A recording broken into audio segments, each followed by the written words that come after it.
Good morning to all my dear students. चलिए, तो last class के अंदर हम लोग मोल कंसेप्ट के अंदर एक नया टॉपिक पढ़ा था। हम लोगों ने मोल कंसेप्ट में हम लोगों ने पढ़ा था sequential reaction and I had given two questions for homework. So let's first of all discuss all the question which were given homework. चलिए, सबसे पहले हम क्वेश्चन डिस्कस करते हैं। पहला क्वेश्चन था तुम्हारे पास m प्लस x2, ये तुम्हारे पास एक सीक्वेंशियल रिएक्शन दिया हुआ था। m प्लस x2 से क्या बन रहा है? mx2 बन रहा है। और फिर mx2 तुम्हारे पास ये तीन अलग अलग रिएक्शन दी हुई थी और इसमें जो nx है उसका कितना ग्राम बना? 206 ग्राम बनाने के लिए मिनिमम m का कितना मास कंज्यूम होना चाहिए, ये बात क्वेश्चन में पूछा था। बराबर है कि नहीं? तो सबसे पहले तो ये सीक्वेंशियल रिएक्शन है, ये बात हमको कैसे पता चलेगी बेटा? देखिए ध्यान से, यहाँ पर एक रिएक्शन का जो प्रोडक्ट है वो दूसरे रिएक्शन का रिएक्टेंट है। बराबर है कि नहीं? क्या एक रिएक्शन का जो प्रोडक्ट है वो तुम्हारी दूसरी रिएक्शन का रिएक्टेंट है, ऐसे ही इस रिएक्शन का जो प्रोडक्ट है वो तुम्हारे पास जो थर्ड रिएक्शन है उसका रिएक्टेंट है। बराबर है? तो उससे हमको पता चला कि कौन सा तुम्हारे पास किस टाइप की रिएक्शन है। ये एक सीक्वेंशियल रिएक्शन है। सबसे पहले हमारा काम क्या होगा? First of all we have to balance all the three equations. Okay, पहली फर्स्ट इक्वेशन को अगर देखें तो तुम्हारे लेफ्ट हैंड साइड के अंदर m कितने हैं? 1। राइट हैंड साइड के अंदर m कितने हैं? 1।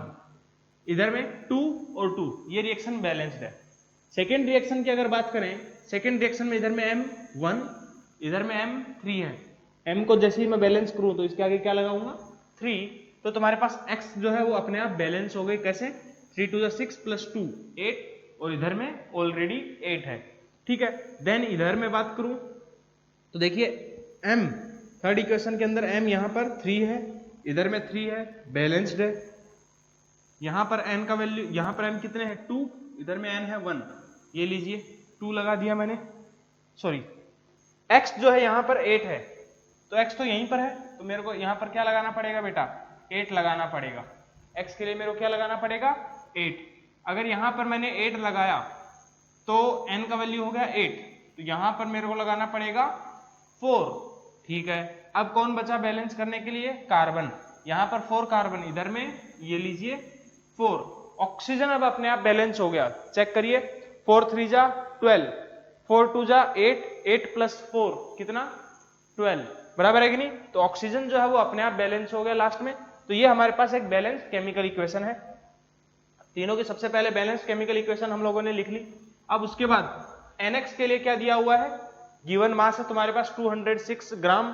तो हमको क्या करना पड़ेगा? NX का मॉलिक्यूलर वेट, NX का ग्राम मॉलिक्यूलर वेट अगर बेटा मैं उसको कैलकुलेट करूं तो N का एटॉमिक वेट कितना दिया है? 23। तो 1 इंटू 23 प्लस 1 इंटू 80, तो ये कितना हो जाएगा बेटा? 103 ग्राम। बराबर है? तो यहां से मैं इसके सबसे पहले क्या करूंगा? मोल्स निकालूं n। तो given mass is 206 gram divided by molecular mass, gram molecular mass is 103, then the number of moles would be 2 moles. बराबर है? कितने मोल्स आ गए? 2 मोल्स आ गए। अब मेरे को क्या करना है? इसका मास निकालना है, इसके मोल्स पता है, तो मेरे को क्या करना है? यहाँ पर अब सीढ़ियां ऊपर चढ़नी है। बराबर है कि नहीं? मैंने 2 तरीके बताते, एक तो सीढ़ी उतरनी, सीढ़ी चढ़नी। यहां से मैं तुम्हारे पास जो कॉमन है उसके ऊपर नजर रखूं, इधर से इधर जाऊं, फिर इधर से इधर, और फिर इधर से इधर। इस हिसाब से मैं पहुंच सकता हूं तुम्हारे फाइनल m तक। चलिए देखिए, इसके 8 मोल्स हैं, इसके कितने मोल्स का 8 मोल कहां से बनते हैं? इसके 1 मोल से। तो तुम्हारे 1 मोल कहां से बनेगा बेटा? 1/8 मोल्स से। तो यहां पर नंबर ऑफ मोल्स कितने हैं? 2 इंटू 2, तो ये तुम्हारे पास है 1/4। बराबर है कि नहीं? तो इसके ये जो मोल्स हैं M3X8 के, इन मोल्स को उठा करके कहां पर रखो?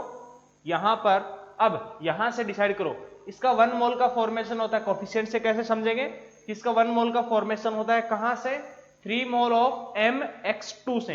बराबर है कि नहीं? इसके 1 मोल का फॉर्मेशन कहां से होता है? 3 मोल ऑफ MX2 से। तो इसके 1/4 मोल्स का कहां से फॉर्मेशन होगा? 3 into 1/4 means 3/4 mole of MX2।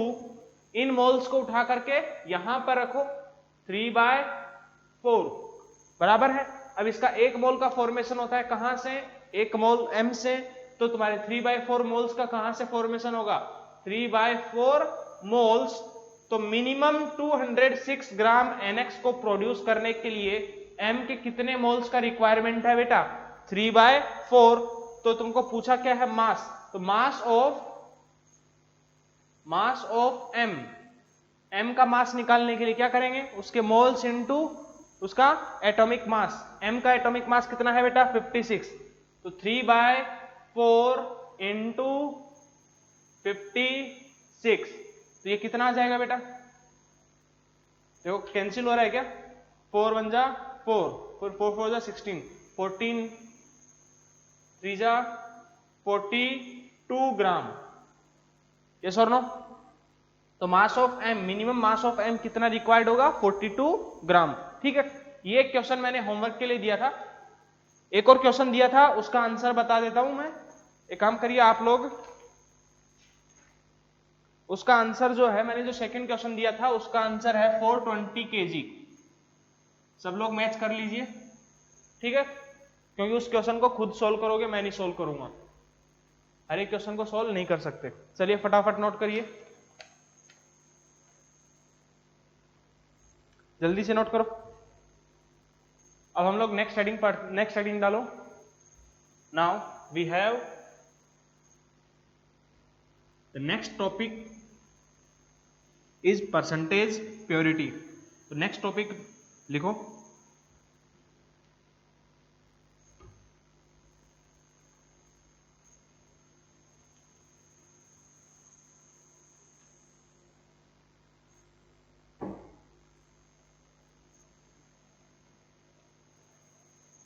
चलिए एक काम करिए, उससे पहले एक और छोटा सा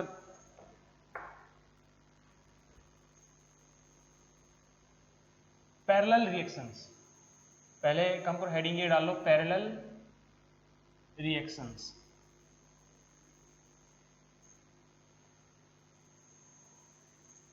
चलिए क्या होता है पैरेलल रिएक्शंस, इसके बारे में बात करते हैं। क्या होता है देखिए ध्यान से। अभी तक हम लोगों ने सीक्वेंशियल रिएक्शन में क्या पढ़ा? सीक्वेंशियल रिएक्शन में हम लोगों ने क्या पढ़ा था कि तुम्हारे पास एक पर्टिकुलर सीक्वेंस होता है, जैसे कि A से B बना, B से तुम्हारे पास फिर वो आगे फर्दर C बन रहा है, बराबर है कि नहीं? फिर वो C जो है वो फर्दर D में कन्वर्ट हो रहा है, वो एक पर्टिकुलर सीक्वेंस को फॉलो करता है ना? वो था हमारे पास सीक्वेंशियल रिएक्शन।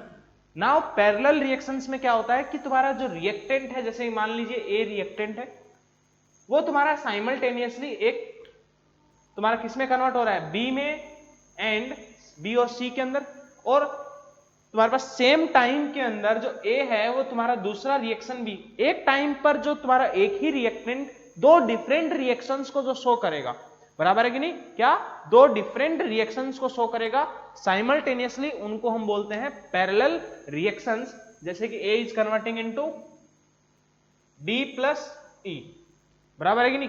तो ये क्या है तुम्हारे पास? मान लीजिए ये तुम्हारे बैलेंस्ड इक्वेशन इस हिसाब से 2A 3B 5C, ये 3A 2D एंड 5E। ऐसे ही तो इस टाइप की जो रिएक्शंस होती हैं उनको हम बोलते हैं पैरेलल रिएक्शंस। ठीक है, बस इतना ही है, इनका थ्योरी इतना ही है। ठीक है, अब एक काम करिए, हम लोग इसके ऊपर बेस्ड क्वेश्चंस करते हैं, क्वेश्चंस के थ्रू स्टार्ट करते हैं कैसे सोल्व करना है। चलिए पहला क्वेश्चन करते हैं। सो हमारे पास पहला क्वेश्चन है, क्वेश्चन इसके डायरेक्टली देखो क्या है question. 6 moles of KClO3, KClO3 हमारे पास है, उसके 6 मोल्स क्या हो रहे हैं? Are decomposed according to the following reactions. ये दो रिएक्शंस हैं हमारे पास, इन दोनों रिएक्शंस के हिसाब से तुम्हारा जो KClO3 है वो क्या हो रहा है? डिकम्पोज हो रहा है। देखिए पहला रिएक्शन क्या है? KClO3 is decomposing into KCl and O2।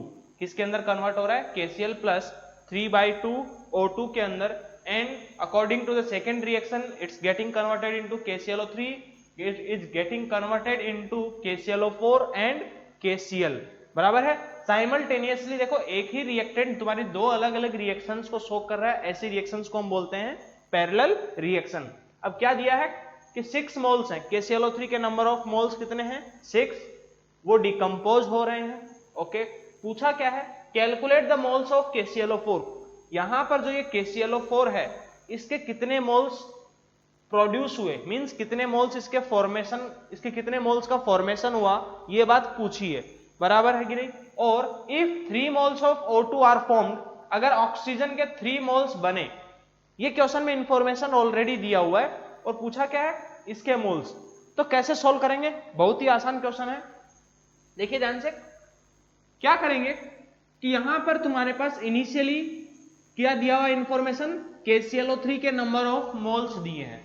क्या दिया है इंफॉर्मेशन, KClO3 के नंबर ऑफ मोल्स दिए हैं, वो कितने हैं 6।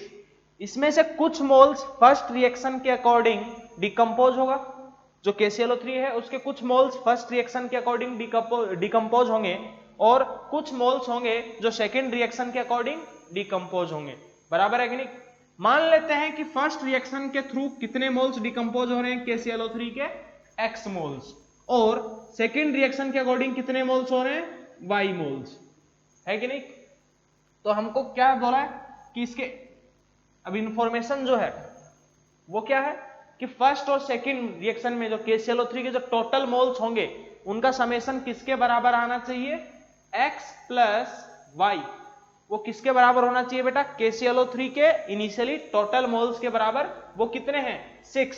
तो सबसे पहले हमारे पास क्या आ गया, एक इक्वेशन आ गया X plus Y equals to 6। Okay, अब आगे इंफॉर्मेशन क्या दिया है, calculate the moles of KClO4।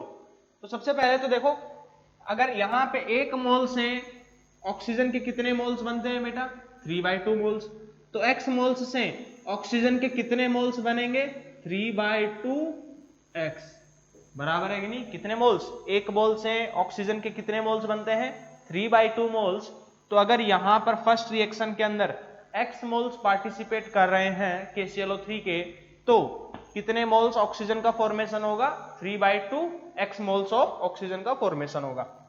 Second reaction के अकॉर्डिंग अगर 4 मोल KClO3 डिकम्पोज हो रहे हैं तो 4 मोल से 3 मोल KClO4 का फॉर्मेशन हो रहा है, तो एक मोल से कितने मोल KClO4 बनेगा 3/4। यहां पर नंबर ऑफ मोल्स कितने हैं सेकेंड रिएक्शन के अंदर Y, तो KClO4 के कितने मोल्स बनने चाहिए Y मोल्स।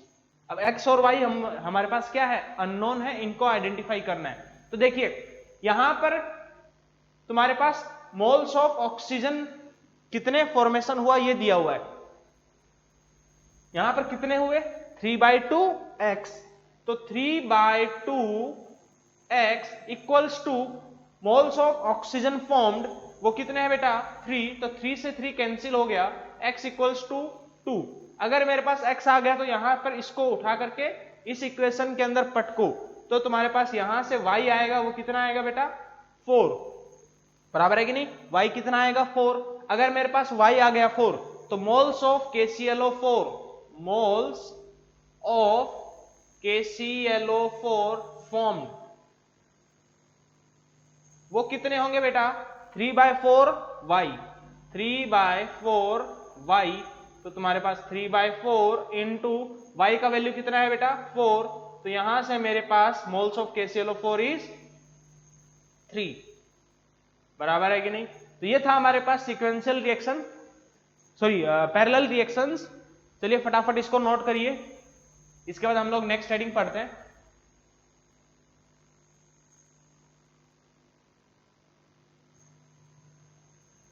चलिए आई होप नोट कर लिया होगा सबने, फटाफट नोट करो।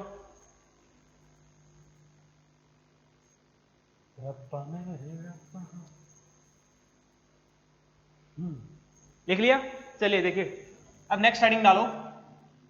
सीक्वेंस ये पैरेलल रिएक्शन में इतना ही था, इस टाइप की रिएक्शंस होंगी पैरेलल रिएक्शंस। एक एग्जांपल के थ्रू हमने इसको भी खत्म कर दिया। चलिए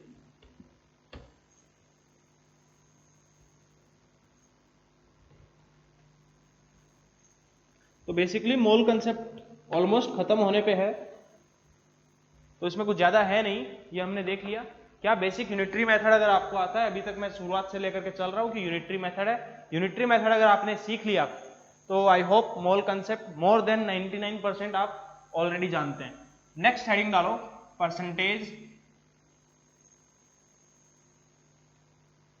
परसेंटेज प्योरिटी।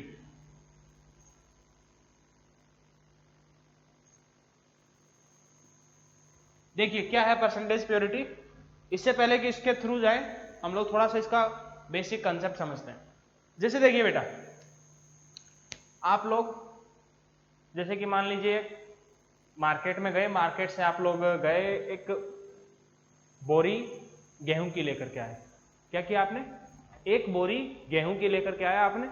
और अब आप जो गेहूं है, अब डायरेक्टली तो उसको नहीं खाते हैं, बराबर है कि नहीं? गेहूं को डायरेक्टली तो नहीं खाते, तो उसको क्या करते हो? उसको हम लोग सबसे पहले घर में जैसा देखा होगा कि मम्मी जो है उसको सबसे पहले क्या करती है, उसके अंदर जो भी कंकड़ पत्थर होते हैं, क्या करते हैं, जो भी कंकड़ उसमें पत्थर होते हैं उनको मम्मी जो है वो रिमूव करती है। जो क्लास 10th में तुम लोगों ने मेटलर्जी के अंदर गैंग पढ़ा होगा, बराबर है कि नहीं? Impurities, gang. तो बस उसी तरह से तो वही है तुम्हारे पास, कुछ थोड़ा सा उसी से रिलेटेड है ये तुम्हारा। क्या है कि जैसे मान लीजिए आप लोग एक बोरी गेहूं लेकर के आए। क्या? एक बोरी मतलब 100 kg। जैसे देखिए एग्जांपल, 100 kg आपने क्या किया? वीट, चलिए गेहूं लिख देते हैं, गेहूं लेकर के आए, ठीक है। अब उसके अंदर आप जब लेकर के आएंगे तो उसके साथ में कुछ और भी तुम्हारी इंप्योरिटीज भी होंगी, कुछ पत्थर हो सकते हैं, कुछ मिट्टी हो सकती है, बराबर है कि नहीं? मान लीजिए उसके 100 kg में से 20 kg क्या है? आपके कंकड़ पत्थर है। क्या बोला मैंने? 20 kg क्या है? आपके कंकड़ पत्थर हैं।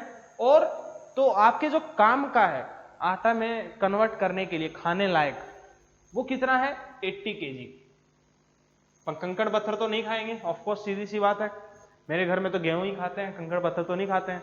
आई होप आपके घर में भी नहीं होता ऐसा, बराबर है कि नहीं? तो क्या आप जो 100 kg मार्केट से लेकर के आए, आपने जो इनिशियली जो सैंपल लेकर के आए, उसमें से कितना सैंपल आपके काम का है? वो कितने सैंपल काम का है? 80 kg। तो जो आटा में कन्वर्ट होगा गेहूं, वो कितना केजी होगा? 80 kg। जो 20 kg है वो क्या हो गया? वो तुम्हारा इनर्ट है। इनर्ट है, समझ में आएगा नहीं? क्या है? इनर्ट है। इसका मतलब क्या है? वो हमारे किसी काम का नहीं है। समझ रहे हो कि नहीं? वो क्या है? किसी काम का नहीं है। यहां पर इनर्ट से कुछ लोग समझ लेते हैं इनर्ट गैस को। बेटा इनर्ट का मतलब यहां पर मैं सिंपल क्या बोल रहा हूं कि तुम्हारा वो किसी के साथ रिएक्शन नहीं कर रहा है। समझ में आई नहीं? जब हम केमिस्ट्री में बात करेंगे तो रिएक्शंस की बात करेंगे, तो यहां पर वो किसी के साथ रिएक्शन नहीं कर रहा। तो बेसिकली 100 kg में से आपका पास क्या है? 80 kg क्या है?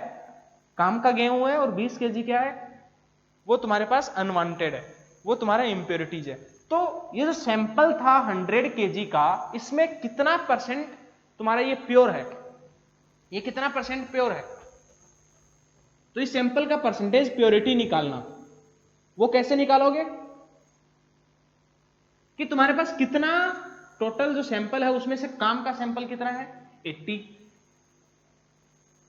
मतलब जो तुम्हारे काम का है, जो रिएक्ट किया, यही रिएक्ट करेगा, यही आटे में कन्वर्ट होगा, अपॉन तुम्हारा जो सैंपल है उसका साइज कितना है?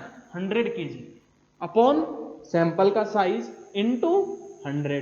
तो हम क्या बोलेंगे, जो गेहूं है उसका परसेंटेज प्योरिटी कितना है बेटा? 80%। समझ में आएगी नहीं? तो यही चीजें हम लोग अब यहां पर पढ़ेंगे।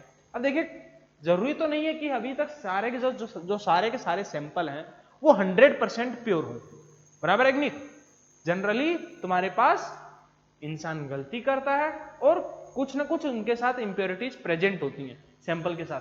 अब देखिए यहां पर क्वेश्चंस किस हिसाब से आते हैं। जैसे देखिए मैं 2 स्टेटमेंट लिखता हूं, 100 gram of NaOH, 100 gram of NaOH, और दूसरा मैं स्टेटमेंट लिखता हूं, जैसे मान लीजिए 100 gram sample of NaOH, sample of NaOH with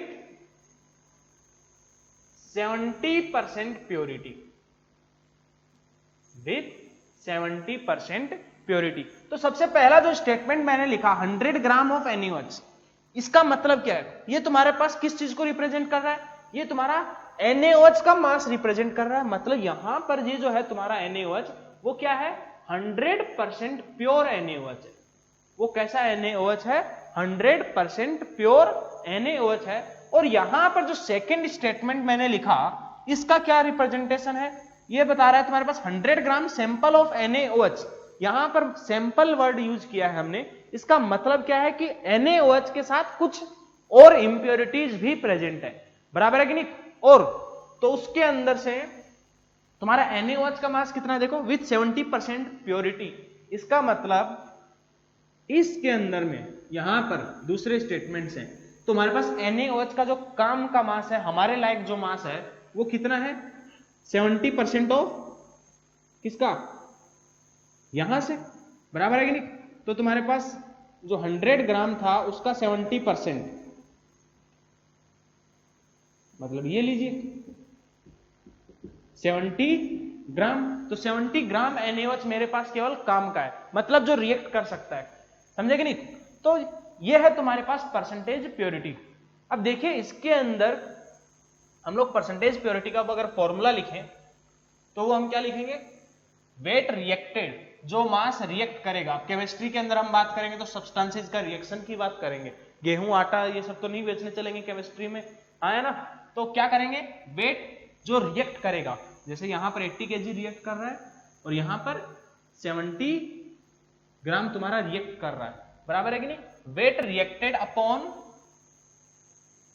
wait used या फिर given, sorry W given into 100, यही होगा परसेंटेज प्योरिटी। मतलब कितना मास तुम्हारा रिएक्ट किया सैंपल में से अपॉन टोटल कितना मास दिया गया था सैंपल का साइज इनटू 100, यही होता है परसेंटेज प्योरिटी, बराबर है कि नहीं? अब इसमें देखिए तुम्हारे पास क्वेश्चंस जो हैं वो दो तरह के क्वेश्चन आ सकते हैं। एक तो हो सकता है डायरेक्टली आपको परसेंटेज प्योरिटी पूछ ली जाए। क्या? डायरेक्टली आपको परसेंटेज प्योरिटी पूछ ली जाए, एक तो ये क्वेश्चन आ सकता है। और जो सेकंड टाइप के क्वेश्चंस आएंगे वो क्या आएंगे? परसेंटेज प्योरिटी आपको दे करके केवल दो टाइप के क्वेश्चंस आते हैं। पहला कौन सा? कि जिसमें परसेंटेज प्योरिटी पूछी जाएगी, वो कैसे आएगी? वो उसमें तुम्हारे पास दोनों की दोनों इंफॉर्मेशन दी जाएगी क्वेश्चन के अंदर। और जो सेकंड टाइप के क्वेश्चंस इसमें बनते हैं वो किस टाइप के बनेंगे? तुम्हारे पास परसेंटेज प्योरिटी दे करके तुम्हारा कितना मास रिएक्ट करा इस चीज के बारे में पूछ लिया जाएगा, बराबर है कि नहीं? या फिर सैंपल का साइज कितना हो सकता है इस चीज के बारे में पूछ लेगा। दो इंफॉर्मेशन, तीन इंफॉर्मेशन की रिक्वायरमेंट है, दो इंफॉर्मेशन देगा, तीसरे के बारे में पूछेगा। ये दो टाइप के क्वेश्चंस पूछे जाते हैं, ठीक है? चलिए बस इतना सा कंसेप्ट है, परसेंटेज प्योरिटी खत्म। अब एक काम करते हैं, इसके ऊपर बेस्ड क्वेश्चंस करते हैं। चलिए सबसे पहले क्वेश्चन लिखिए। देखिए सबसे पहला क्वेश्चन लिखिए, 200 gram sample of HCl, 200 gram sample of HCl with 73% purity. क्या लिख, क्वेश्चन क्या है? 200 gram of HCl with 73% purity, 200 gram sample of HCl with 73% purity react with how many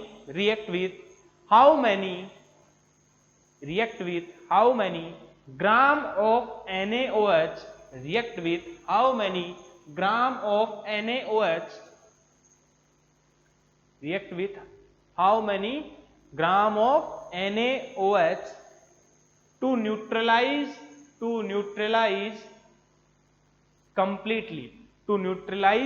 completely, बराबर है? चलिए देखिए, टू न्यूट्रलाइज कंप्लीटली। चलिए अब देखिए क्वेश्चन क्या है।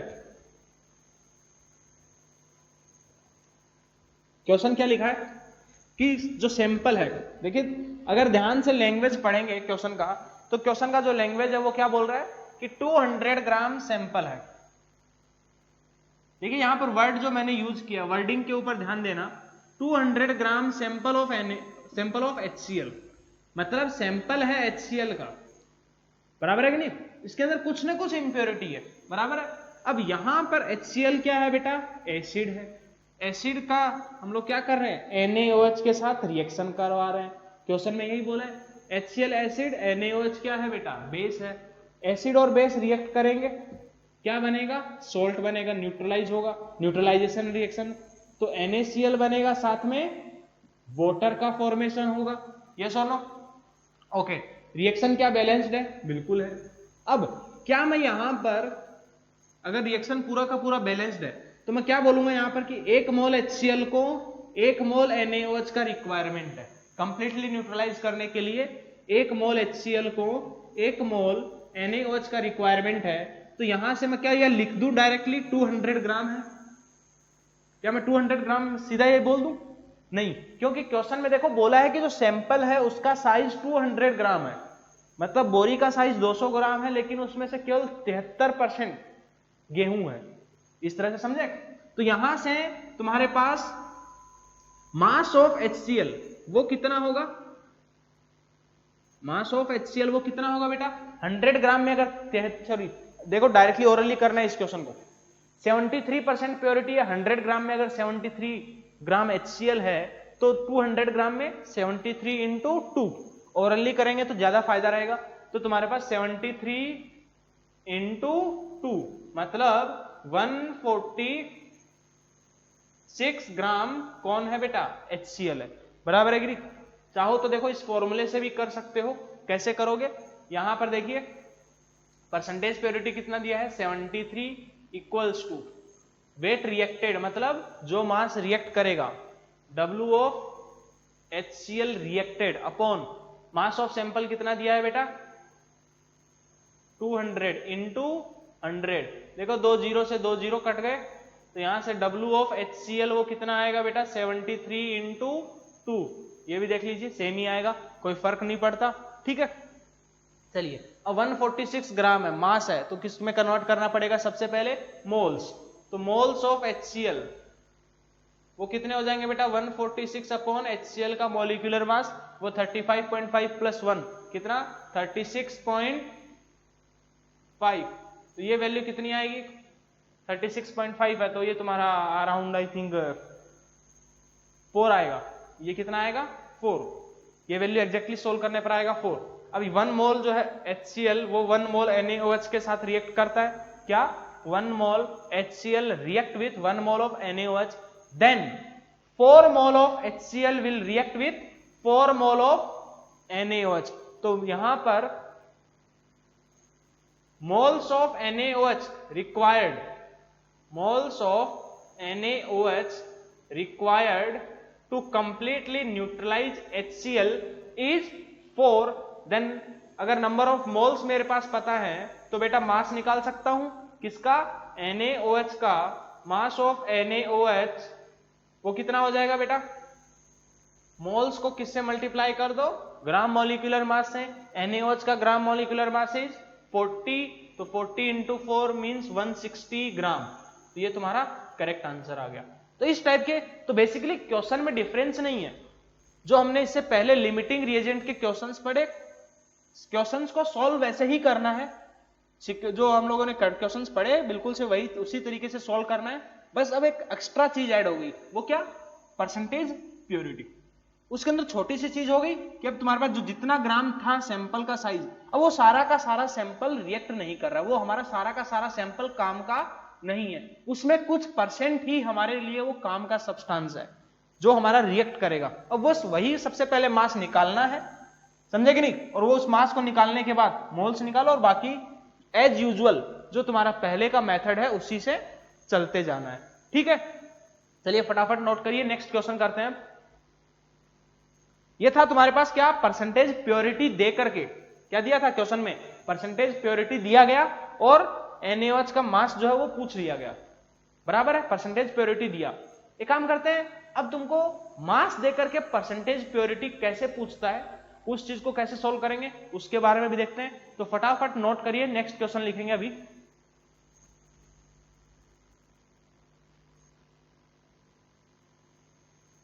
नेक्स्ट क्वेश्चन लिखो, 50 gram sample of 50 gram sample of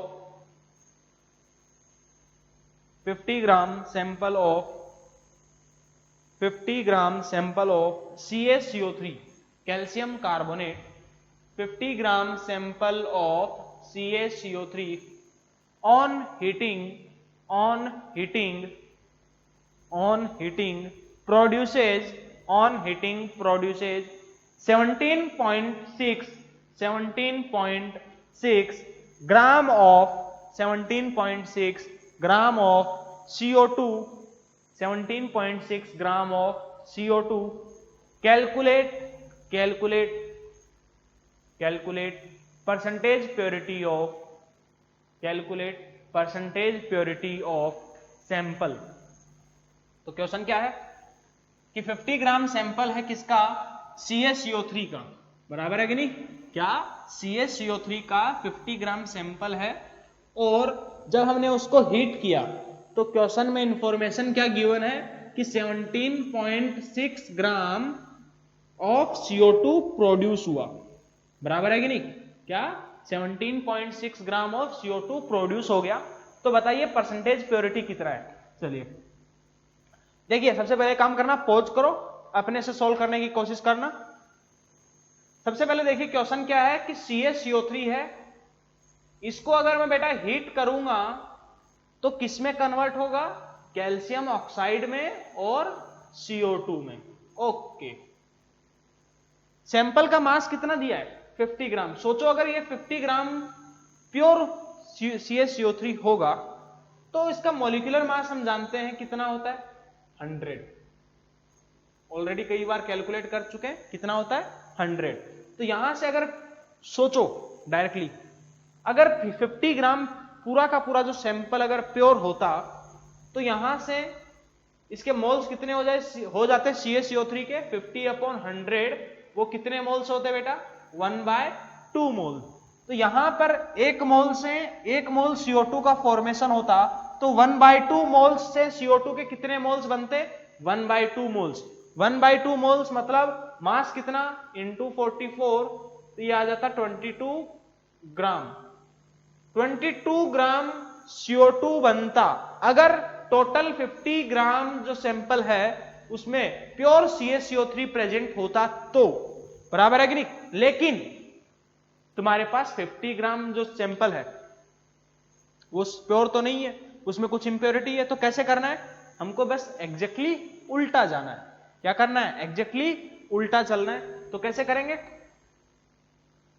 CaCO3 उससे क्या बन रहा है, CaO प्लस CO2। जो CO2 बनेगा वो प्योर CaCO3 से ही बनेगा, क्योंकि जो इंप्योरिटीज है वो क्या है, इनर्ट है, वो रिएक्शन में पार्टिसिपेट नहीं करेंगे। ये इंप्योरिटीज क्या है, इनर्ट है, वो रिएक्शंस में पार्टिसिपेट नहीं करेंगी। समझ में आएगी।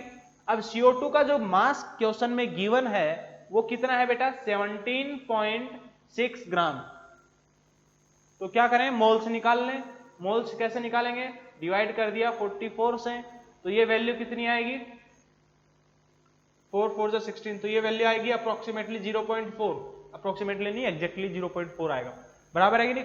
तो 0.4 मोल्स ऑफ CO2 प्रोड्यूस हुआ। कहां से, 1 मोल CO2 प्रोड्यूस होता है 1 मोल CaCO3 से, तो 0.4 भी किससे प्रोड्यूस होगा बेटा, 0.4 मोल CaCO3 से, बराबर है कि नहीं। तो मास ऑफ प्योर CaCO3 वो क्या हो जाएगा बेटा, उसके मोल्स इंटू CaCO3 का मॉलिक्यूलर मास वो कितना है, 100 मींस 40। तो 40 ग्राम जो है तुम्हारे पास वो क्या है, प्योर CaCO3 है। तो परसेंटेज प्योरिटी, क्या परसेंटेज प्योरिटी वो कितना हो जाएगा बेटा, परसेंटेज प्योरिटी निकालनी है। तो प्योर जो CaCO3 जो रिएक्ट कर रहा है, वेट रिएक्टेड वो कितना है, 40 ग्राम।